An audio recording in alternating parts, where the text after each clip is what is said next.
जय माता दी, जय श्री राम। देखिए, शोषण करने के बहुत सारे तरीके होते हैं, ठीक है।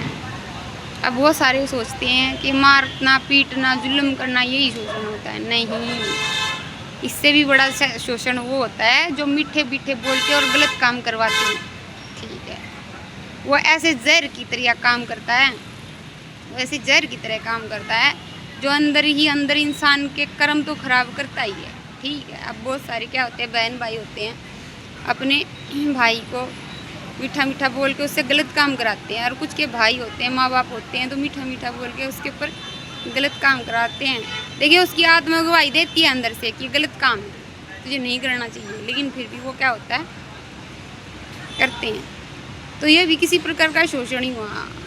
वो तो अपनी ज़िंदगी खराब कर ही रही हैं, ठीक है। लेकिन एक बात बताइए, बहुत सारे तो मैंने ऐसे पढ़े लिखे इंसान देखे हैं जो माँ बाप के कहे में आकर अपना घर बर्बाद कर देते हैं, बहन भाइयों के कहे में आकर। क्यों भाई, जब तुम पढ़ लिख लिए और तुम इस जगह पर आज पहुँच गए हो, एक बात बताओ, ज़रूरी थोड़ा है ना आपके माँ बाप हो तो सारी बात आपकी हित में ही बोलेंगे। आप 2 रोटियाँ आप खाते हो, आपको नहीं पता क्या सही गलत का, अंदर से सबकी दिल गवाही देता है। लेकिन नहीं, क्या होता है ना, आपको अच्छा बनने का शौक होता है, माँ बाप के नज़र में अच्छा बन जाते हो, चलो आप भाई बहनों की नज़र में भी अच्छा बन जाते हो। लेकिन ऊपर वाले, परमात्मा की नज़र में, जिसने आपको धरती पे भेजा, उसकी नज़र में क्या हो, आप यही काम करने के लिए भेजा था आपने आपको।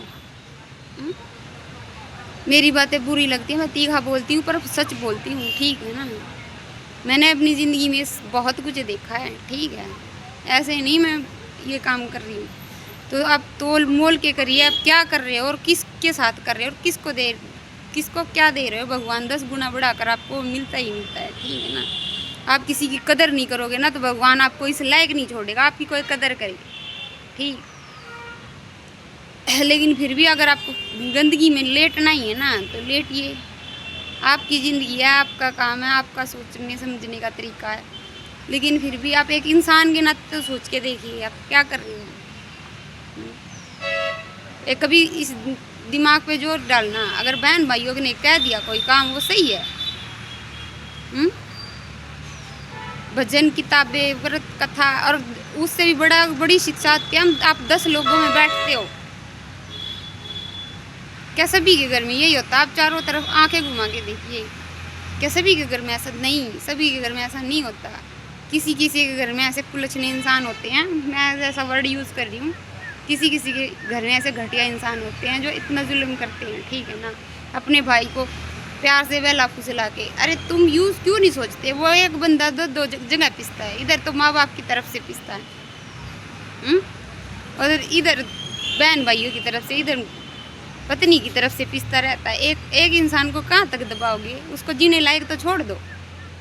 वो अपने बारे में सोच ही नहीं पाता। और यही बेटियों के साथ भी होता है, इधर ससुराल वाले उसको समझाते हैं, इधर घर वाले समझाते हैं। उसके मन से कभी पूछ के देखना,